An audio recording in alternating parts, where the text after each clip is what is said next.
iniciando, então, a gravação do trabalho para Física e Estatística. Trabalho sobre Magnons. Meu nome é Manassés. E essa é a aula 1 de 3. Vamos lá. Bom, a primeira ideia que eu gostaria de transmitir sobre Magnon é que ele é uma excitação coletiva de uma estrutura atômica, né, e relacionada ao spin, e isso tudo no contexto de uma estrutura cristalina, né, uma organização da matéria condensada, né. Quando ela está nessa estrutura cristalina, a gente percebe o surgimento desse comportamento coletivo. Nessas aulas, por estrutura cristalina, a gente vai entender uma cadeia linear, né, é um sistema que a gente vai estudar, e um outro é uma rede cúbica simples, e ambas de sistemas ferromagnéticos. Esse diagrama aqui serve para motivar o que é o potencial aplicação, né, de Magnons. Se a carga do elétron, né, em movimento nos deu eletricidade, há uma tentativa de que esse comportamento coletivo, então aqui é uma representação, né, dos spins numa cadeia linear, e aqui a gente percebe que os spins eles estão numa dinâmica, né, e aí é da onde que a gente vai ver melhor, né, surgem essa ideia das excitações coletivas, mas a ideia é que esses spins em movimento eles sejam usados numa chamada magnosidade, o equivalente à eletricidade. Já existe um trabalho em andamento sobre spintrônica, que é aproveitar os spins por si só, mas aqui essa magnosidade é mais sutil, né? A gente gostaria de aproveitar também algo nesse comportamento coletivo, né, dos magnons. Bom, enfim, essa é uma área de pesquisa e de indústria que tem essa possibilidade de aplicação. Bom, seguindo. Uma forma que eu gosto de iniciar um conceito, né, é olhar como que está a Wikipedia desse conceito. E aqui eu separei 3 coisas que eu achei na Wikipedia de Magnons. Ele é um conceito introduzido para explicar a redução da magnetização espontânea em um ferromagneto. A gente vai ver no próximo slide quanto que foi introduzido. Os magnons foram detectados, né, experimentalmente, tanto em ferromagnetos como em ferrimagnetos e também em antiferromagnetos. Além disso, aqui tem uma coisa muito importante, que é a característica dos magnons obedecerem à estatística de Bose-Einstein. Então, em 1930, um breve histórico aqui com os nomes dos artigos. O Felix Bloch, acho que é assim que fala, Bloch, ele publicou um artigo em que ele introduzia, né, o conceito de magnon exatamente para explicar o ferromagnetismo. Ou, no caso, a redução da magnetização, né, espontânea em um ferromagneto. Em 1940, a gente tem um paper teórico, né, que vai ser muito utilizado nessas aulas, em que esses 2 camaradas, Holstein e Primakov, introduzem uma transformação que permite simplificar, né, o hamiltoniano do sistema e obter grandezas físicas, né, importantes, como a magnetização e, bom, trabalho importante de 1940. Em 1956, o Dyson dá continuidade ao trabalho desses 2. Em 57, a gente tem um prêmio Nobel, que é o Bertrand Brockhaus, que ganhou o Nobel pelo espectroscopia de nêutrons, né? E, inclusive, ele usa esse experimento para medir as ondas, né, de spin ou, como a gente vai ver, são os magnons, né? Bom, aí aqui em 99, 2006, 2015, 2020, eu coloquei 4 trabalhos experimentais que estão no Wikipedia e que tiveram importância, né, em demonstrar a existência de magnons em sistemas físicos reais, não só teóricos, né? Ok. Continuando, então, aqui eu vou apresentar um resumo do que eu planejo, né, para essas aulas. Nessa primeira aula é mais um apanhado. Então, a gente vai usar uma referência, que é o Casquilho e Teixeira, para explorar o ferromagneto em uma dimensão. Da mesma forma, a gente vai usar a referência do Feynman também para estudar em uma dimensão. A diferença é que no Casquilho e Teixeira vai ser um tratamento clássico, e aqui no caso do Feynman vai ser quântico, sendo que em ambos a gente vai obter a relação de dispersão, né? A gente vai ver que essa frequência, né, da onda de spin, ela vai com o quadrado do número de onda, que é uma característica diferente de fônons, né, que vai vai linearmente com o número de onda. Bom, no segundo momento, né, na terceira aula, a gente vai estudar o Salinas. E, no caso, vou focar no sistema 3D. A gente vai ver a aproximação que é feita, vai obter a mesma relação de dispersão e, como eu comentei antes, a gente ainda vai obter uma lei de Bloch, né, para magnetização. Bom, então, para essa aula não ficar muito curta, a gente vai aproveitar e dar uma terceira referência aqui, que é essa, né, Van Vliet. E bora, né? Vamos introduzir então aqui os conceitos. Esse diagrama ele representa então uma cadeia linear de spins, os spins representados pelas setinhas, os vetores. E para um caso do ferromagneto, né, uma coisa que pode acontecer são que todos os spins estão alinhados. E dependendo dos parâmetros, né, que a gente vai ver do modelo, esse é um estado fundamental do modelo, ou seja, de menor energia. A partir dele, a gente pode querer estudar estados mais energéticos. E uma forma de fazer isso seria inverter um dos spins. No entanto, esse é um estado muito mais energético do que esse aqui de baixo, em que essa quantidade de energia, né, gasta, vamos dizer assim, né, para inverter o spin, ela está distribuída entre os demais spins, fazendo com que eles se movimentem em torno do estado, da posição deles, né, no estado fundamental. Então, esse é um estado de mais alta energia, esse aqui é um estado excitado de menor energia. E o que a gente vai gastar um bom tempo estudando é exatamente esse comportamento aqui de onda, né? Os spins vão estar interligados por essa onda, né, de excitação, e essa onda é a que a gente vai chamar de magno. Ok, então vamos lá. Aqui a Van Vliet vai ser uma maneira bem resumida, mas a gente vai apresentar alguns resultados que tem no livro dela. O livro é esse aqui, vai ter a referência no final, no slide final. Bom, para estudar ferromagnetismo, esse hamiltoniano aí é um dos mais utilizados. Não sei se tem outro, mas esse é o que eu conheço e é o que eu estou apresentando aqui e o que é usado no livro. A gente tem um hamiltoniano com 2 termos. O primeiro termo está relacionado com a interação dos spins com o campo externo, H.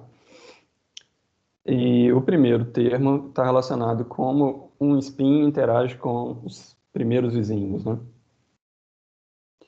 No caso, I e J mapeiam posições, né, na rede. Então, se for uma rede linear, é o vizinho da direita, o vizinho da esquerda. Se for numa rede cúbica, já é mais complicado, ou da direita, ou da esquerda, da frente, de trás, de cima, de baixo. Mas sempre com essa ideia de que o modelo é capaz de localizar, né, onde estão os spins e a gente está medindo a interação entre os que estão mais próximos. Ok, é bem praxe, né, a gente estuda isso em física quântica, de mecânica quântica, de transformar esse spin que tem x, y e z em z, continuar o z, e se utilizar de dois operadores S+, e S-. Eu não vou entrar em detalhe agora, mas né, a gente vai precisar disso no próximo slide. A gente consegue fazer essa transformação aqui. Bom, além disso, o que a gente vai usar aqui como autoestado do sistema são os números quânticos de spin e magnético, que está relacionado com spin. Bom, o número magnético ele pode variar de menos S até mais S, né, até S, sendo que aqui a gente vai incrementando de 1 em 1. Então, um exemplo, né, se a gente tivesse um spin meio, aqui teria menos meio, mais 1 vai até meio. Se fosse 1, a gente teria menos 1, 0, 1. Enfim, e aqui continua essa história de mecânica quântica, dinâmica de spins. Beleza. Então, no livro, eu repeti um texto aqui do livro, né? É comentado que efeitos magnéticos estáticos do tipo dipolo, ou o próprio interação spin-órbita e efeitos similares são negligenciados aqui nesses resultados. E qual que é a ideia que a gente vai ter aqui para atacar esse hamiltoniano, né? A gente vai dividir o sistema num estado fundamental e num estado excitado, né? A gente vai dividir o hamiltoniano nessas duas partes. Então, o estado fundamental, igual a gente viu no diagrama, e um estado excitado. Ok. Aqui ele ainda comenta que o estado excitado vai ter uma forma quadrática, mas isso é adiantar os resultados, né? E, bom, está adiantado. A gente vai dar um nome para a parte quadrática de H de SW e para fundamental de H de zero. Opa, esse slide está no lugar errado, mas tudo bem. A gente volta nele depois. Como foi dito naquele slide do diagrama, o estado fundamental é aquele em que todos estão alinhados. Na linguagem aqui dos números quânticos, né, é aquele em que todos os átomos, né, estão com o número quântico magnético igual, né, e no caso aqui a gente vai falar que é igual a S. Beleza. Esse é o estado fundamental. A gente segue aqui tomando que esses N momentos magnéticos, né, que estão alinhados, eles vão estar alinhados também com o campo externo H. E assim a gente consegue minimizar esse termo que está aqui mais à direita, né? Então, se todos estão alinhados com o campo, a gente tem um maior produto interno, né? E, como ele é negativo, está tudo bem. A gente está minimizando a energia o máximo possível. Beleza. Aqui está a parte que eu falei que a gente ia usar o mais, né? O operador S+. Esse operador S+, atuando no estado fundamental, ele vai zerar. Então, esse termo aqui, ó, não vai contribuir no estado fundamental. Que significa dizer que é a seguinte coisa. O spin ele não tem componentes x e y. Né? E os operadores mais e menos são exatamente sobre isso, né? As componentes x e y. Beleza. Dito essas coisas, a gente percebe que a ação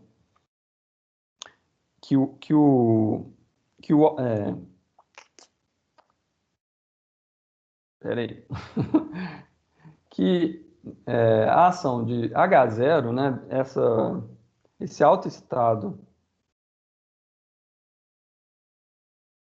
fundamental, né, H0, ele realmente vai ser um alto estado porque a gente vai conseguir obter uma energia, né? Ele vai atuar, né, essa parte do hamiltoniano, H0, ela vai atuar no estado fundamental e vai liberar para a gente aqui um número, o epsilon zero. Que número que é esse, né? Aqui eu já adiantei o que vai acontecer, mas vamos para o próximo slide. Esse número é resultante, né, da atuação do operador SZ. Então ele vai lá no spin, vai ver que o spin está S, né? Vai acontecer isso de novo, vai dar S ao quadrado.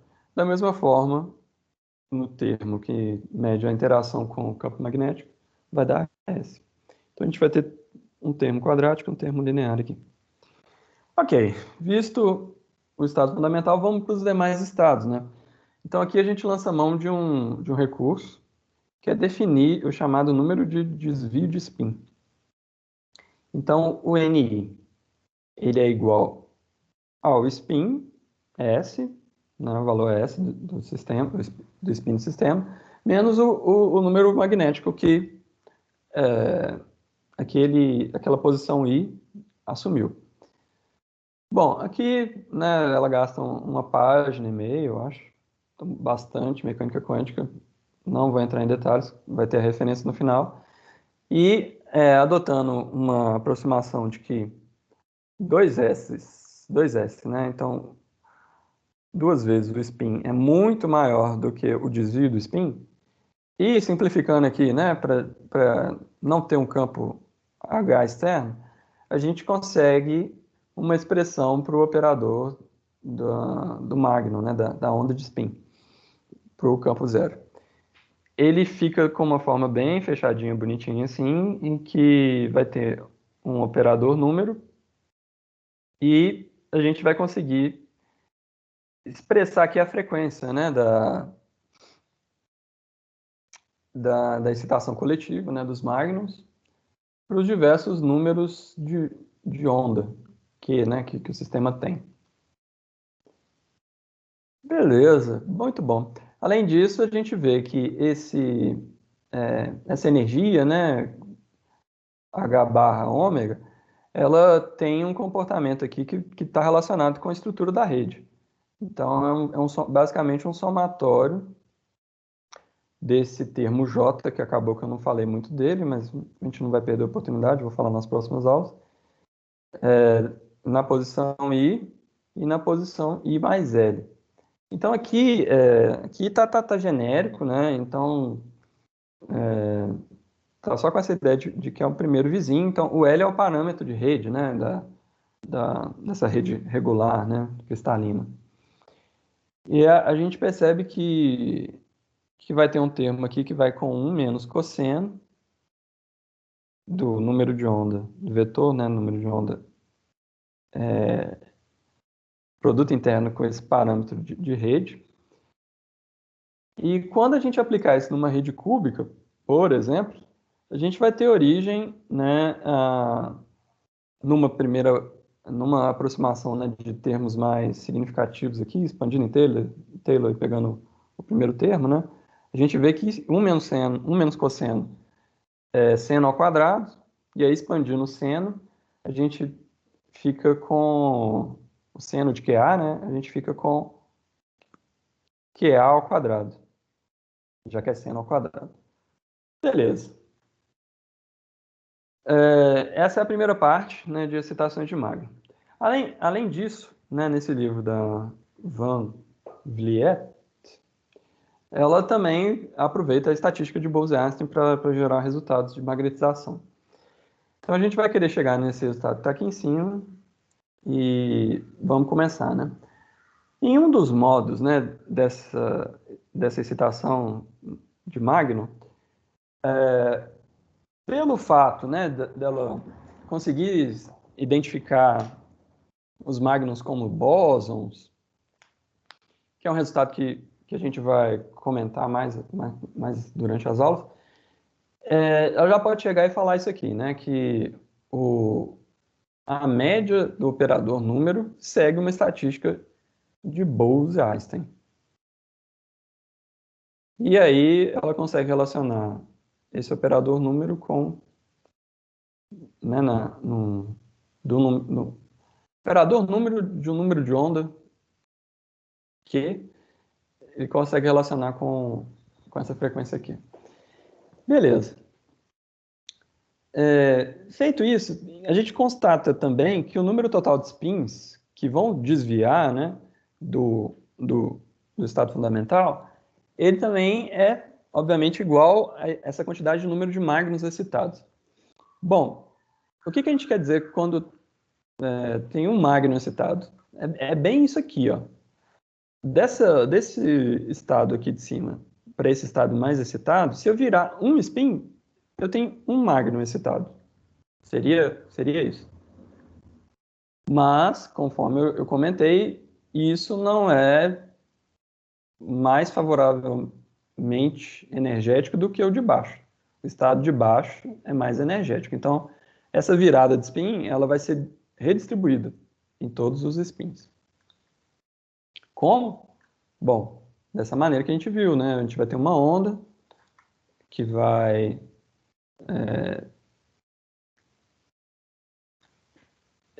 atravessar o sistema como um todo. Ok.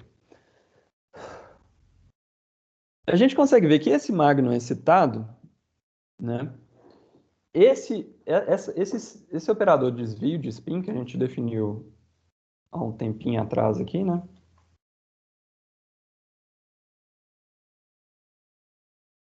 Só um minuto. Que a gente definiu aqui. Esse operador de desvio de spin está relacionado com o operador número.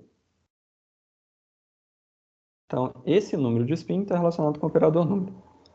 Se você atuar com esse operador, o NI é a função de onda. Você vai... a função de onda não, é o alto valor que você vai obter. Ok, mas né, em outras palavras também, a gente pode dizer que a quantidade de spins desviados é igual ao somatório do operador número nos vários números de onda. Bom, dito isso, a gente chega na seguinte relação para a magnetização, né? Se no estado fundamental em que todos estão alinhados, né, a magnetização é M0, a gente sabe que a gente tendo N spins, a magnetização total vai ser N vezes S. Então, isso explica o termo aqui de baixo. Se a gente tiver excitações, né, a nova magnetização, a diferença entre ela e a magnetização do estado fundamental vai ser exatamente esse número que a gente está falando aqui o tempo todo, né, de spins desviados. Né? A nova magnetização vai ser uma diferença. A diferença entre a magnetização fundamental e essa nova excitada é exatamente esses spins que viraram. Ok. Manipulando aqui, né, a gente vê que M0 dividido por M0 vai dar esse 1. A gente vai ter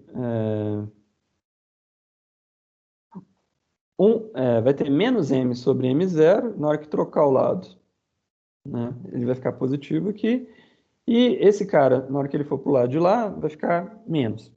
Além disso, a gente aplicou aqui uma média. Então, a gente vai fazer a média dessa magnetização. E aí, então, a gente vai ter que fazer a média também do operador número. Ok, mas esse resultado, essa média aqui, a gente já conhece para esse sistema, né, por causa da estatística de Bose-Einstein.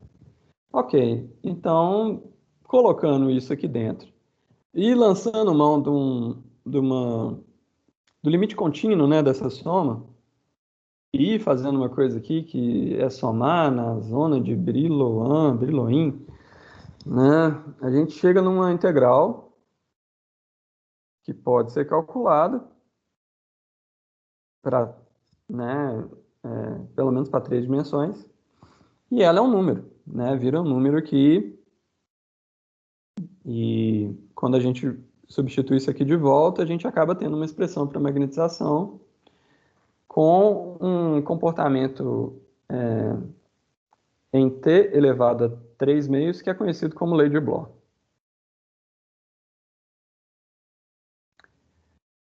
O comentário que é feito aqui embaixo é o seguinte: para esse regime que a gente está estudando, né, a gente está estudando um regime de temperaturas muito baixas, né, que a excitação é bem pouquinha, né? E aí é meio complicado falar que nesse T0 aqui, na verdade, aí ele define um T0 ao invés de falar que esse T0 é um TC, ou seja, uma temperatura de Curie, que, como todos sabem, né, é a temperatura a partir do qual a magnetização não é mais percebida, né? E era exatamente esse slide que estava no lugar errado, em que eu ia colocar aqui uma visão, né, desse T0. Supondo que o T0 seja 10, em escalas de temperatura, né, uma escala de temperatura, esse código aqui em R, né, permite que a gente faça esse plot aqui. E o que a gente percebe dele, né? O que significa ir com 3 meios e ainda assim ter esse parâmetro, né, T0 aqui? Significa que em T0 a magnetização vai zerar. Aqui eu coloquei 10, né? Por isso que ele zerou em 0. Se a gente pegar esse código aqui e colocar no R, com outros valores, vai dar um outro valor. Eu ia fazer isso, mas acho que agora que eu desisti de fazer. Vocês entenderam? Bom, tudo bem. A aula já está ficando comprida, né? 40 minutos, mas eu comecei um pouco depois, ok. Então, vamos lá. Esse resultado aqui, então, é o primeiro resultado, mas a Van Vliet ainda vai além e faz uma outra consideração aqui na forma da rede e da maneira que ela expande, então, esse termo aqui. Aí, né, ela faz uma expansão diferente, com 1/3 aqui de cosseno. E, além disso, ela considera que 1 sobre e elevado a y menos 1, né, ele tem esse comportamento aproximado, e aí ela consegue melhorar um pouco o regime de aproximação, né? E aí ele vira, ao invés de ser temperaturas baixas, são temperaturas em que a energia de excitação é menor do que a KBT. E conduzindo esses, né, cálculos parecidos com o daqui de trás, a gente chega numa outra expressão, que é essa que está aqui em cima, e, por incrível que pareça, esse termo aqui entre chaves, né, é possível calcular isso aqui, dá um número também, 1,51, que é o W que aparece aqui. E essa expressão para magnetização, ela é interessante, assim, ela permite obter a temperatura de Curie, né, porque o regime de aproximação melhorou. No entanto, ela aproxima com 20%, né? E, bom, já é alguma coisa, né? Mas comparando aqui com, por exemplo, resultados para campo médio, né? A gente vê que tem um fator 2 aqui, que está influenciando o resultado. Além disso, não é 3,96, é 4. Mas, enfim, já é um resultado, não é? Bom, acho que eu me prolonguei demais, mas é isso. A gente vai ter outros 2 vídeos sobre magnons em ferromagnetos. O primeiro vai ser em uma dimensão, o jeito do Feynman, né, quântico, e o jeito clássico do Casquilho e Teixeira. Além disso, a gente vai ter o estudo em 3D do Salinas, conforme eu disse. Essa aula a gente usou o Wikipedia em inglês do termo magno, 2 sessões desse livro da Van Vliet, e aqui eu coloco, né, o supra-sumo. O ferromagnetismo pode ser visto como causado por magnons excitados que retiram o sistema do estado fundamental. Para excitações, adotamos o desvio do spin em relação ao estado fundamental. E isso permitiu que a gente obtivesse a relação de dispersão para comprimentos de onda grande, ou seja, o número de onda pequeno. São temperaturas baixas, né, em que é razoável falar em comprimento de ondas grandes. Bom, finalmente a gente percebeu que os magnons comportam-se, né, como estatística de Bose e Einstein, e isso permitiu obter uma expressão para magnetização que nos deu a temperatura de Curie com um desvio de até 20%. Bom, é isso. Valeu, até a próxima.